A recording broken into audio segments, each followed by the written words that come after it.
जय बोलो 2400 भगवान की जय बोलो 2400 भगवान की जय बोलो अनंतानंत सिद्ध परमेष्टि भगवान की जय बोलो चारित्र चक्रवर्ती आचार्य शांति सागर मुनि महाराज की जय बोलो आचार्य विद्यानंद मुनि महाराज की जय बोलो धीर सेन मुनि महाराज की जय बोलो आरिका स्मृतमती माता जी की जय बोलो आरिका भरतमती माता जी की जय बोलो कन्या भरतमती माता जी की जय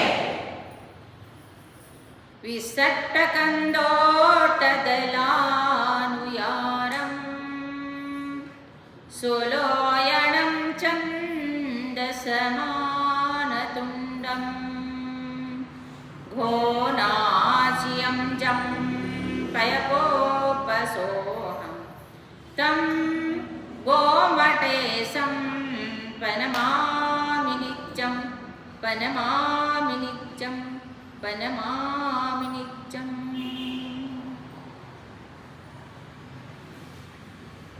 महानुभावों, जो सम्यक दर्शन के 8 अंग है उसमें एक वात्सल्य अंग आता है। ये सम्यक दृष्टि का गुण है, वात्सल्य अर्थात प्रेम और जीव का रक्षण का भाव, करुणा भाव, दया भाव। अपने को कितना भी कष्ट हो जाए, यदा कदाचित अपने को थोड़ा चारित्र में दोष भी लग जाए, लेकिन दूसरे जीव का रक्षण करना अर्थात मुनि का रक्षण करना, धर्म का रक्षण करना, ये परम कर्तव्य होता है।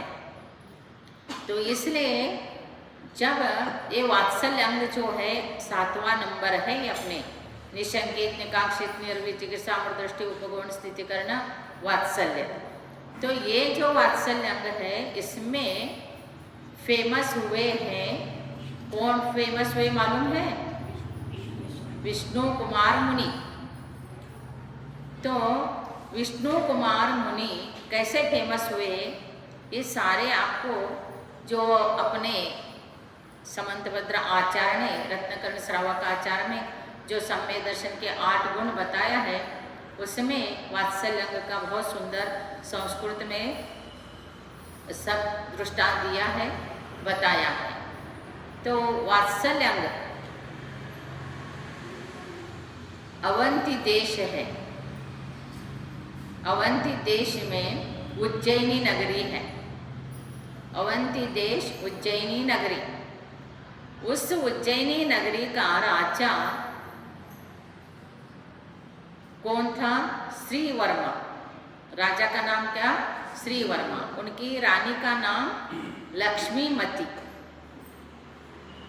तो ये जब राज करते थे तो राजा के 4 मंत्री थे, बलि, बृहस्पति, प्रहलाद, नमुची। ये 4 मंत्री। तो ये चारों मंत्री वैसे तो ब्राह्मण थे।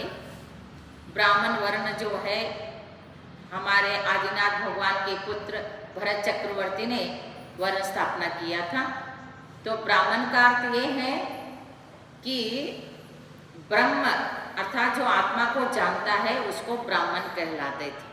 बाद में कालांतर में ब्राह्मण लोग अपने स्वभाव को छोड़ दिया और जब ब्राह्मण वर्ण स्थापना हुआ किया भरत चक्रवर्ती ने, तब भी सोचा कि आदिनाथ प्रभु ने तो वो सिर्फ क्षत्रिय, वैश्य और शूद्र में भी स्पर्श शूद्र को स्थापना किया था।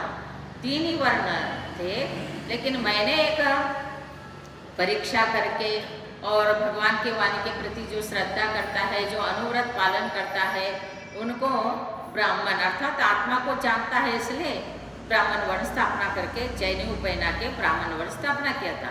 लेकिन उस टाइम में सभी लोग भगवान के वाणी के अनुसार ही चलते थे। भगवान के वाणी के प्रति उनके श्रद्धा थी और जिन धर्म के अनुसार ही चलते थे, वो थे ब्राह्मण। फिर बाद में कालांतर में वो सब उनके स्वभाव में परिवर्तन आ गए। वो भी आदिनाथ भगवान से भरत चक्रवर्ती ने पूछा था, ये जो ब्राह्मण वर्ण स्थापना हुआ है तो ये किस कारण मैंने किया है, तो ये कैसे रहेंगे आगे जाकर चल के।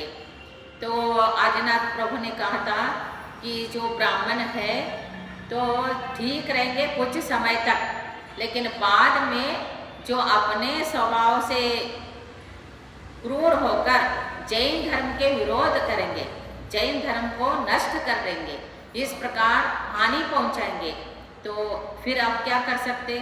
फिर उन्होंने कहा कि जो स्थापना हो गए, लेकिन उसका जो कष्ट है या धर्म के लिए हानि है वो भोगना ही पड़ेगा। तो इस प्रकार उस टाइम से वो ब्राह्मण लोग जो द्वेष करने लगे थे जैन धर्म से, जैन गुरुओं से, मुनियों से। फिर ये जो 4 ब्राह्मण ही उनके मंत्री थे। फिर एक बार राजा श्री वर्मा जो है अपने व्हाइट हाउस, जो अभी भी अमेरिका में व्हाइट हाउस कहते हैं ना, तो वो उन्होंने क्या, अभी देखो उस टाइम में भी व्हाइट हाउस था, तो उस पे बैठ के वो ऐसे निरीक्षण कर रहे थे। तो उस समय उन्होंने देखा बहुत से लोग पूजा सामग्री आदि लेके अच्छी तरह से जा रहे हैं। तो राजा ने देखा फिर ये कहाँ जा रहे होंगे, ये कोई यात्रा का टाइम भी नहीं है, कुछ नहीं है, फिर भी जा रहे थे। तो उन्होंने मंत्रियों को पूछा, मंत्रियों ने कहा, मैंने कहा था ना मंत्रियों को धर्म के प्रति, जैन धर्म के प्रति रुचि नहीं है, तो वो मंत्री को ऐसे कहना चाहिए था कि दिगंबर मुनिराज आए हुए हैं, उनके दर्शन के लिए जा रहे, ऐसे नहीं बोला। उन्होंने राजा को क्या बताया, उधर नग्न साधु आए हैं, उनके दर्शन के लिए जा रहे। तो उसी से देखो उनके भावों में कैसे शब्दों से ही पहचाना जाता है कौन किस प्रकार भाव रखता है। फिर राजा के मन में आया हम भी वहाँ जाए, दर्शन करके आए। फिर उन्होंने सबको बोला कि मुझे भी जाना है, तो वो प्रातःकाल वो दर्शन के लिए जाने के लिए सोचा। इतने में जो नगर के बाहर, अवंती देश उज्जैनी नगर के बाहर उद्यान में अकंपनाचार्य, महान ज्ञानी, दिव्य ज्ञान अर्थात दिव्य ज्ञान के दिव्य दृष्टि बोलते हैं जिसको, आगे क्या घटना घटने वाला इसका ज्ञान आदि उनको बहुत अच्छी तरह से ज्ञान था। तो उन्होंने पहला से ही उन्होंने वार्निंग दिया था अपने संघ वाले को कि कोई भी आ जाए राजादि तो आप लोग बोलना नहीं है, सिर्फ ध्यान मग्न होके गपचुप अर्थात चुपचाप ध्यान करना आत्मा, और किसी से बात नहीं करना, किसी को देखना नहीं, कुछ नहीं, आशीर्वाद आदि कुछ नहीं करने का, ये पहला से ही बोल के रखे थे। इतने में राजा मंत्रियों को लेके आया वहाँ पर, श्री वर्मा राजा। आने के बाद ये सब लोग अपने ध्यान में, उद्यान में ध्यान मग्न थे, और राजा ने अच्छी तरह से विनय पूर्वक उनके दर्शन करते करते करते चले गए। और वो राजा ने सोचा ये कितना सुंदर अनुष्ठान कर रहे हैं, आत्म ध्यान कर रहे हैं, बहुत सुंदर, ऐसे उनको आनंद हुआ। आशीर्वाद नहीं दिया, देखा नहीं, ये कुछ उनको विकल्प नहीं हुआ। उन्होंने सोचा भी नहीं, देखो मैंने राजा होके मैंने नमस्कार किया और मेरे तरफ देखा ही नहीं, मेरे को आशीर्वाद नहीं दिया, ऐसे राजा के मन में यत्किंचित मात्र भी नहीं आया। परंतु जैसे ही राजा दर्शन करके लौटा, उनके पीछे पीछे ये चारों मंत्री देखे और राजा के साथ कहते हुए चलने लगे, ये बैल है, ये कुछ भी जानते नहीं है, ये मूर्ख है, ऐसे ऐसे राजा के साथ कहते हुए चलने लगे। राजा ने ऐसे ये बात को सुन रहे थे। फिर इतने में हुआ क्या, एक मुनिराज, जो सभी जितने मुनि थे 700 मुनि थे, उनको तो सब बता दिया था कि किसी को भी राजा से बात नहीं करना, देखना नहीं, आशीर्वाद आदि देना नहीं, अपने अपने ध्यान में रहो। लेकिन ये जो श्रुतसागर मुनि महाराज जी थे, वो आहारचर्या करके आ रहे थे, उनको ये बात मालूम नहीं थी गुरु ने क्या आज्ञा दिया है। तो इतने में ये लोग कहते हुए आपस में जा रहे थे वो सामने से आगे उनके सामने वो श्रुतसार मुनि आ गए। तो आ गए तो उनको बोले देखो तरुण बैल पेट भर के आ रहा है, ऐसे बोले वो सब मंत्रियों ने। जब ऐसे जब बोले तब मुनिराज को भी ये ज्ञान नहीं था कि गुरु ने क्या आज्ञा दिया। उनको लगा हम जैन धर्म के तपस्वी ज्ञान और फिर मेरे को मूर्ख बैल ऐसे बोलता है। तो उन्होंने कह दिया वाद विवाद करो, सिद्ध करो क्या सच्चा है। फिर उनसे प्रश्नोत्तर वाद विवाद में मुनिराज जीत गए, वो हार गए चारों। पहला से ही जलन था जैन धर्म के प्रति। क्यों जलन था? क्योंकि कभी भी ये लोग जीते नहीं। हर टाइम में हमारे ही शास्त्रों को चुराया, अपने नाम डाला, या तो वाद विवाद में हम लोग ही, हमारे साधु मुनि ही जीत गए, वो लोग नहीं जीत पाए। तो उसका द्वेष तो उनके अंदर भरा पड़ा हुआ ही था। फिर यहाँ भी हार गए वो। इस प्रकार जब उनके अंदर ऐसे परिणाम हुआ तो उन्होंने सोचा कि ये तो हार गए, हमारा अपमान हो गया, हम विद्वान समझते, हम ज्ञानी समझते, लेकिन इन एक मुनि के सामने भी हम 4 ब्राह्मण होके हम टिक नहीं सके। तो ऐसे जब उनके मन में बहुत द्वेष उत्पन्न हुआ और वैसे तो चले गए। चलने के बाद रात में ऐसे विचार करते कि रात में जो है ना ये सब संग वहाँ बैठे हुए उद्यान में और इनको सबको मार डालने का, ऐसे सोच के शस्त्र लेके आ गए, वो तलवार लेके आ गए चारों। और इस प्रकार जब आए तो आने के बाद जैसे ही आने लगे मुनि को उपसर्ग करने के लिए अकंपनाचार्य 700 मुनिराज के ऊपर, रक्षाबंधन तो इसी के लिए तो है ये वात्सल्य। और जब अकंपनाचार्य का ही मेन और विष्णु कुमार का पूजा ये सब, ये जो रक्षाबंधन के दिन होता है। तो जब ऐसे आए तो इतने में रास्ता में वो जो मुनिराज ने वाद विवाद किया था तो आके गुरु को बता दिया क्या क्या हुआ। तो अकंपनाचार्य गुरु ने कहा था तुमने तो पूरा संघ के ऊपर ही बड़ा उपसर्ग ले आया। फिर ऐसे ऐसे करने से उन्होंने सोचा अब क्या करें। तो तुम्हारा जो अपराध है इस अपराध का प्रक्षालन दूर होने के लिए, दोष से दूर होने के लिए जहाँ तुम्हारा वाद विवाद हुआ था वहीं पर जाके खड़े हो जाओ। फिर वो वहीं पर वापस आके खड़े हो गए थे शाम को। तो ये लोग रात में आए तो आते ही रास्ता में पहला ये मुनिराज दिखाई दिए। फिर उनको लगा वो मुनि तो कुछ कहा नहीं, इन्होंने हमको क्या करा दिया है, हराया है, हम तो हमारा अपमान हुआ है, तो इन्हीं को पहला मारेंगे। ऐसे करके एक बोलता है मंत्री कि तुम शस्त्र उठाओ, वो बोलता है कि तुम उठाओ। तो इसने में सारे ने बोला एक साथ चारों उठाएंगे, एक साथ चारों उठाएंगे। तो बलि, बृहस्पति, प्रहलाद और नहुषी चारों के चारों जो तलवार लेके आए थे गुरु के ऊपर उठाया।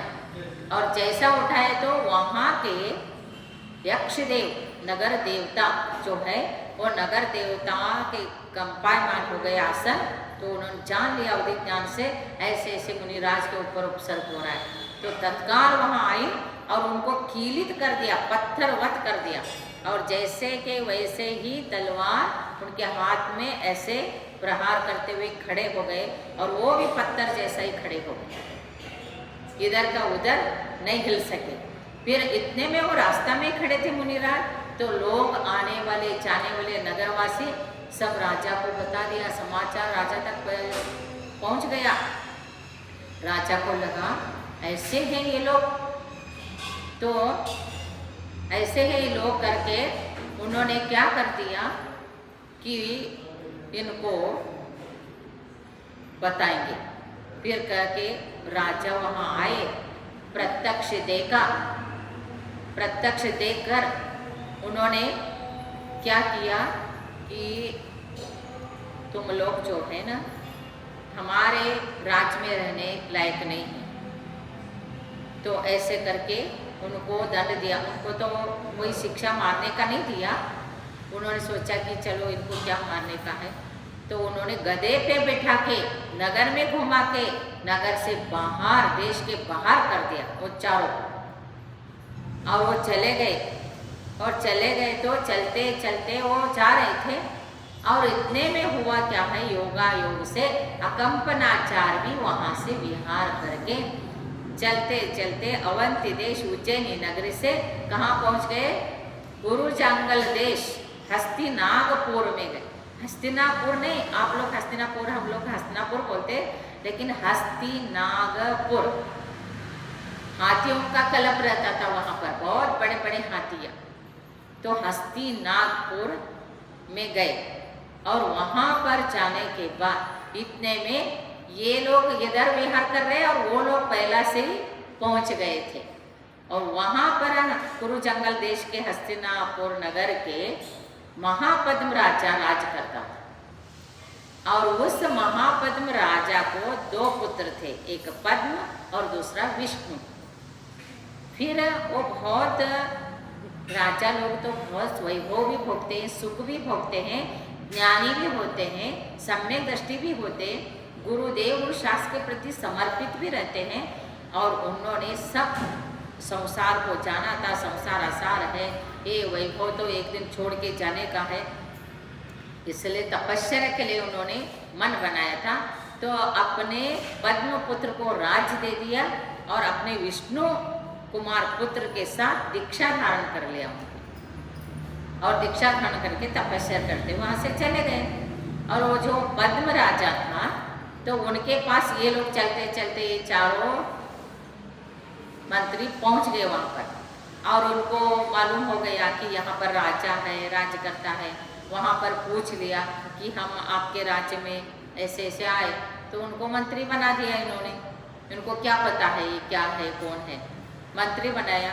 और इतने में वो स्वयं पद्म राजा थोड़ा परेशान ही था, सिंह बल राजा से परेशान था। वो बहुत बलवान था, अपने आप को बहुत बड़ा समझता था। और उनका एक कुंभपुर नाम का एक दुर्ग था, दुर्ग बोले सो कोई जीत नहीं सकता है, उसके पास बल आदि था। तो उसने क्या किया था, पद्म राजा को जीतने के लिए बहुत परेशानी करता था। ये पद्म राजा को मालूम था ये मेरे से भी ज़्यादा बलवान है, इसको कैसे जीता जाए, इसको कैसे बलि बनाया जाए। तो बलि मीन्स ऐसे, बलि मीन्स बंधन में डालना, तो जैसा जेल में डालते वैसे, तो बंधन में कैसे किया जाएगा।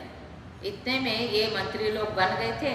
फिर उन्होंने सोचा कि हमारे राजा क्या चिंता करते हैं, तो पूछो तो सही। बलि ने पूछा कि आप क्यों रोज रोज ऐसे इतना पतले होते जा रहे हैं, आपके फेस में बहुत चिंता दिखता है, क्या चिंता है मुझे बताना।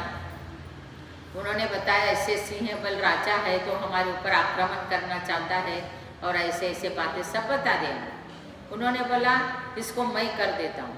फिर ये बलि आदि गए और उनको बंदी बना के ले आए पद्म राजा के सामने। फिर वो खुश हो गए राजा, उनको बंदी बना दिया तो अब तो हमारे राज्य के ऊपर कोई संकट है ही नहीं।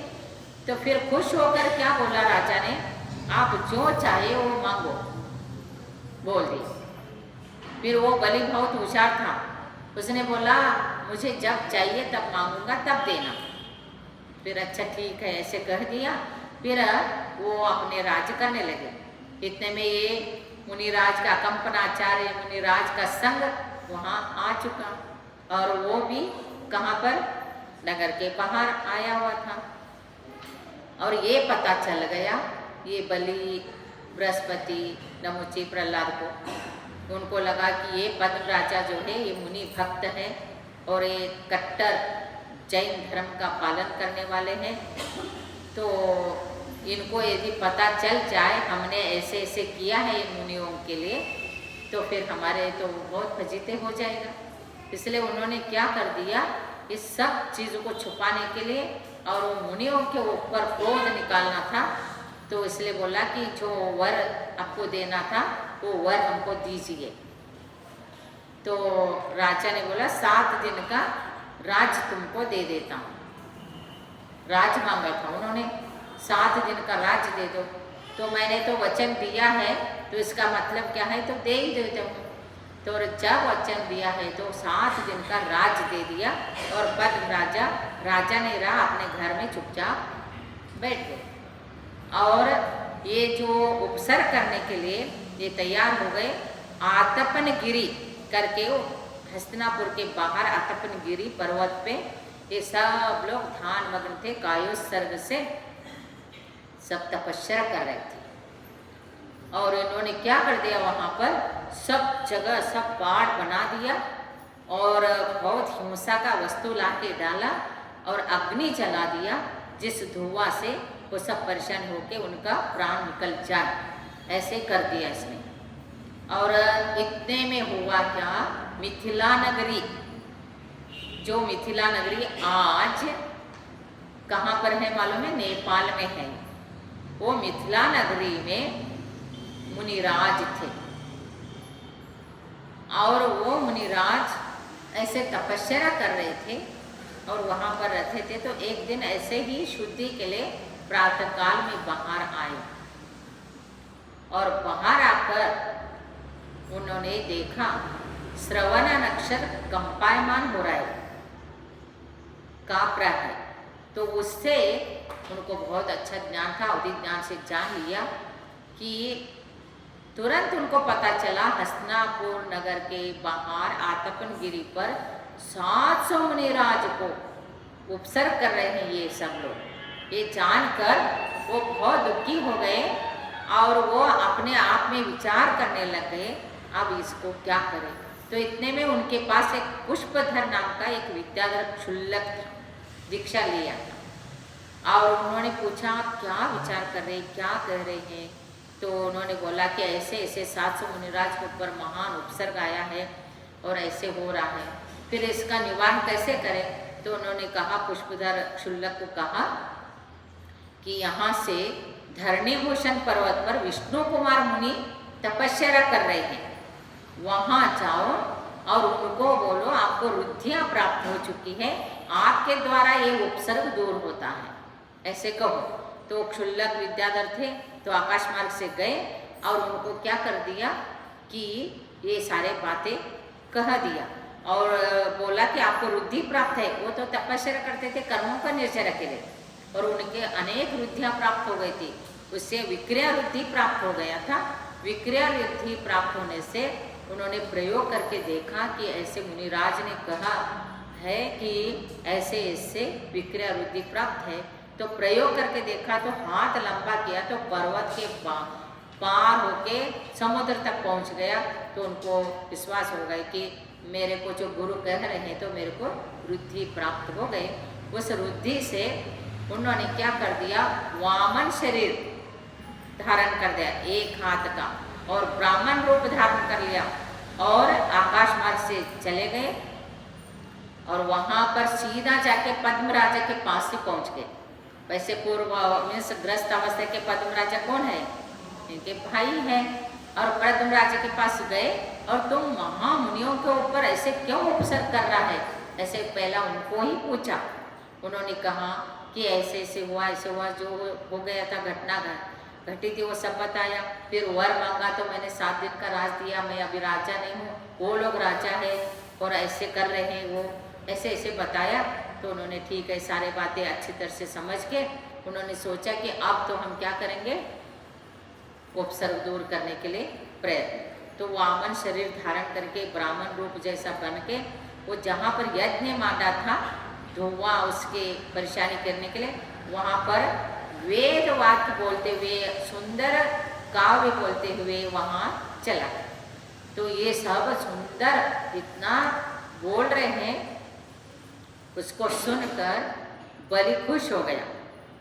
हमारे यज्ञ में इतना अच्छा वेद पढ़ रहे हैं तो बहुत ज्ञानी है ये, और एक ब्राह्मण आया है कहाँ से, तो इनको पूछा तो ऐसे बताया कि इतना सुंदर पढ़ा है और पढ़ रहे हैं, तो आपको क्या चाहिए। तो उन्होंने कहा मुझे कुछ नहीं चाहिए, फिर कुछ तो मांगो। तो उनको मालूम था ये तो कुछ देगा, और उन्होंने कहा कि मेरे को 3 डग अर्थात 3 पैर रखने इतना जगह चाहिए। अरे ये तो पागल है, कुछ भी नहीं मांग रहा, हमारे पास तो देने के लिए बहुत कुछ है, मांगे तो बहुत कुछ मांग सकता है ये, लेकिन कुछ नहीं मांग रहा है, सिर्फ 3 पैर रखने का, सिर्फ इतना ही जगह मांग रहा है ये। फिर भी कितना कहे तो भी वो 3 ही पैर रखने का, सिर्फ मेरा 3 पैर रखे, इतना जगह दे दो और कुछ नहीं चाहिए मुझे। फिर उन्होंने कहा कि जल छोड़ा और बोला कि मैंने आपको दे दिया कहते ही क्या कर दिया, विक्रिया रुद्धि तो इनके पास थी, रुद्धिधारी थे वो, और उन्होंने एकदम शरीर को इतना विशाल बना दिया। एक पैर तो सुमेर पर्वत के ऊपर रखा, एक पैर मानसरोवर पर्वत के ऊपर रखा, और सारे लोक में क्षोभ उत्पन्न करते हुए एक पैर को तो बलि के पीठ पर रख दिया। फिर इतना हो गए तो सारे जमीन इनके अंडर में आ गया, कुछ रहा ही नहीं। दूसरे 3 पैर रख दिया, सुमेर पर्वत, मानसरोवर पर्वत, सब जगह खत्म। 2 पैर से अब कहाँ रखे तीसरा पैर, तो बलि के पीठ पे रख दिया। और जैसे ही बलि के पीठ पे रखा तो उन्होंने क्या सोचा, अब तो मेरा हो गया, क्योंकि अब मैं कैसे बच सकता हूँ, मैं बच ही नहीं सकता हूँ। तो ऐसे सोच के फिर उन्होंने कहा, गिड़गिड़ाने लगा, क्षमा करिए मेरे को, और मेरे पीठ के ऊपर का पैर निकालिए, आदि आदि कहने लगे। तो आप तो कोई महापुरुष है, ऐसे है वैसे है, वो बोलने लगा। फिर उन्होंने कहा और कुछ नहीं, पहला सबसे पहले ये मुनिराज के ऊपर का उपसर्ग पहला दूर करो, यही चाहिए और कुछ नहीं चाहिए। फिर सब फटाफट उन्होंने सारे मुनिराज के ऊपर जो उपसर्ग किए थे वो सारे हटाया, धुआं हटाया, जो गंदा गंदा चीज लाके डाला था वो सब निकाला। फिर उसको पता चला जैन धर्म, जैन गुरु, जैन मुनि, जैन साधु कितना श्रेष्ठ होते हैं, इनका धर्म श्रेष्ठ है, सत्य है। हम लोग सारे ढोंग से, ईर्ष्या से, द्वेष से जैन धर्म के प्रति हम द्वेष करते हैं, ऐसे करके उसके मन में आया।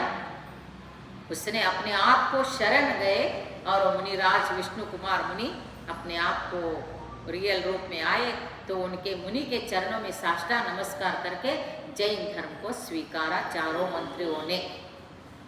तो इसलिए वात्सल्य अंग का मतलब ये रक्षाबंधन का अर्थ ये नहीं कि आपने भाई को रक्षा बांधा, बहन को पैसा दिया, ऐसे धर्म का रक्षण के लिए है, धर्म सूत्र है वो, धर्म जिन धर्म का रक्षण के लिए है। और भले ही आप मिठाई बनाओ, भाई को भी रक्षण, भाई को बोलते क्या मेरा रक्षण करो, ऐसे बोलते हैं क्या बोलते पता नहीं, लेकिन धर्म का रक्षण आप भी करें, हम भी करें। और देवगुरु शास्त्र के लिए सबसे पहले तो साधु के पीछे को रक्षा सूत्र बांधना, गुरु के भगवान के सामने भी रक्षा रखना, कि जिससे रक्षाबंधन से हमारे जैन धर्म रक्षण हुआ, हमारे 700 मुनिराज के रक्षण हुआ, विष्णु कुमार मुनि ने रक्षण किया है, तो हम भी धर्म और रक्षते रक्षितानम, जो धर्म का रक्षण करता है उनका रक्षण धर्म भी करता है। ऐसे इस भाव के साथ रक्षाबंधन मनाना है, खीर तो बना के खाओ, रक्षाबंधन से कोई मना नहीं, और लेकिन धर्म करो, पूजा, अकंपनाचार्य की पूजा, विष्णु कुमार मुनिराज की पूजा, और उसके जाप अनुष्ठान आदि करके, और जो ये स्टोरी से आपने ये रक्षाबंधन का सुना है, ऐसे ही ये रक्षाबंधन श्रेष्ठ रक्षाबंधन है। इसलिए इससे जैन धर्म का रक्षण हुआ है। और ऐसे ऐसे मुनिराज तपस्या करके वृद्धियाँ प्राप्त करते थे, और वो वृद्धि के बल से धर्म का रक्षण किया, महासतियों का रक्षण किया, मुनिराजों का रक्षण किया। ऐसे ऐसे प्रतिमान में बहुत सुंदर सुंदर दृष्टांत आता है। तो इस प्रकार रक्षाबंधन से बहुत पुण्य का बंध हुआ, और विष्णु कुमार मुनिराज इस प्रकार वात्सल्य अंग में फेमस हो गए। नहीं तो वो समझते क्या है, मैं तो तपस्या कर रहा हूँ, मैं अपने आत्म कल्याण के लिए तपस्या कर रहा हूँ, मैं क्यों जाऊँ। क्योंकि वो एकांतवादी कुछ लोगों से हमने सुना है इंदौर में, वो विष्णु कुमार मुनिराज को भी नाम रखते हैं, इनको क्या कथा कि ऐसे क्यों किए। तो ऐसे दोष ढूंढने वाले दुर्जन को तो दोष ही दिखता है, जो सज्जन होते हैं वो उसमें गुण ही दिखता है। तो धर्म का रक्षण किया ये महान है, वो तो क्या है, चारित्र में दोष भी आ जाए, उन्होंने क्या चारित्र से तो भ्रष्ट नहीं हुए थे, क्योंकि वो आकाश मार्ग से आए तो ऐसे रुद्धियाँ थी, तो कोई जीव हिंसा, पृथ्वी का एक, जल का एक, अग्नि का एक, वायु का एक, वनस्पति का एक, सूक्ष्म जीव का भी हिंसा नहीं होता है। तो आकाश मार्ग से आए, वामन शरीर धारण करके 700 मुनिराज का रक्षण किया, तो इसमें कौन से दोष लगा? और कोई दोष भी नहीं लगता है। तो इसलिए सम्यक दर्शन, सम्यक ज्ञान, सम्यक चारित्र से श्रेष्ठ थी, और ऐसे श्रेष्ठता से रुद्धि का प्रयोग करके उन्होंने 700 मुनिराज का उपसर्ग दूर किया है। इसलिए ऐसे महान मुनिराज के लिए हमको कितना भक्ति करना चाहिए और उनका कितना वात्सल्य का गुण को ग्रहण करना चाहिए, और हमारे अंदर भी ऐसे वात्सल्य गुण प्रकट हो, ये हमारे अंदर भी भाव आना चाहिए। प्राणी मात्र का रक्षण करने वाला है जैन धर्म। अहिंसा, सत्य, अचोर, ब्रह्मचर्य, परिग्रह, प्रमाण, यही जो हमारे अंदर है क्वालिटी, ये जो हमारा फंडामेंटल जैन धर्म का जो गुण है, ये दूसरे को सहन नहीं होता है, इसलिए हमारे प्रति द्वेष करते हैं। कितने लोगों ने हमारे धर्म को नाश करने के लिए प्रयास किया, शास्त्रों को जलाया। यही लोग ब्राह्मण लोगों ने मुनियों को खाने में पेला और धर्म हमारे मंदिरों को सब हड़प लिया। फिर भी जैन धर्म श्रेष्ठ इसलिए है, हम कितना भी कम क्यों न हो, लेकिन हम अपने गुणों से, आत्म धर्म से, जिन धर्म का जो प्राणी मात्र का रक्षण करने का जो धर्म है, ये हमारे अनु रेणु में है, बच्चे बच्चे में है, आबाल गोपाल में है। इसलिए हम जैन धर्म का रक्षण करते हुए भी सभी जीवों का रक्षण करते हुए, चाहे वो विषधर सांप क्यों न हो, बिच्छू क्यों न हो, हम उसका रक्षण ही करते हैं, मारते नहीं हैं। तो देखो, ऐसे जैन धर्म के प्रति बाकी लोग द्वेष करते हैं, करने तो क्या बिगड़ा है? जो सत्य तो सत्य होता है, सत्य को कभी नाश नहीं कर सकते, सत्य को तो दबा सकते। इसलिए गांधी जी भी ने अहिंसा और सत्य से जैन देश को स्वतंत्रता लाए। गांधी जी को बहुत लोगों ने कहा शटम शाटम समाचरित, तो उन्होंने, गांधी जी ने बोला शटम सत्यम समाचरित। तो हम अहिंसा सत्य से ही हम इनके ये जो हमारे देश को लिया है, गुलाम में रखा है, हजारों साल से गुलाम में जो हमारा देश था, उसको अहिंसा सत्य से ही हमारे देश स्वतंत्र हुआ है। इसलिए गांधी जी का नाम हर कोई आज लेता है, तो सारे बाहर कंट्री में भी गांधी जी को कितना पूजते हैं। तो ये धर्म है हमारे पास, और गांधी जी के भी ऊपर यही प्रभाव था। वो जो इधर गुजरात में जो उनके पास जो गुरु थे, अपने जैन गुरु, उन्हीं से वो सब सीखे थे बहुत सी चीज़ें, श्रीमद रायचंद्री गुरु। और ऐसे साबरमती आश्रम में जब गांधी जी रहते थे, तो उनसे, उनके आश्रम से सब अहिंसा, सत्य, अचोर, ब्रह्मचर्य, परिग्रह, प्रमाण, ये सब उनके भाव था कि मुनि बने।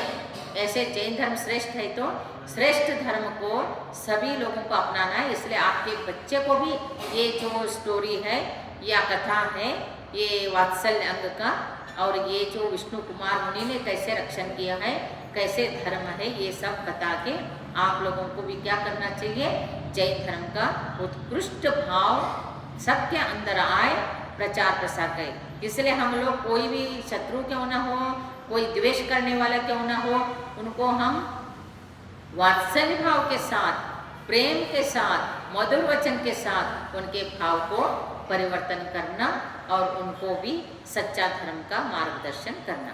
जय बोलो 24 भगवान की जय। ओम ह्रीं श्रीं अकंपनाचार्यादि मुनिराजेभ्यो नमः। विष्णु कुमार मुनिराजेभ्यो नमः। जय बोलो महावीर भगवान की जय। बोलो आदिनाथ भगवान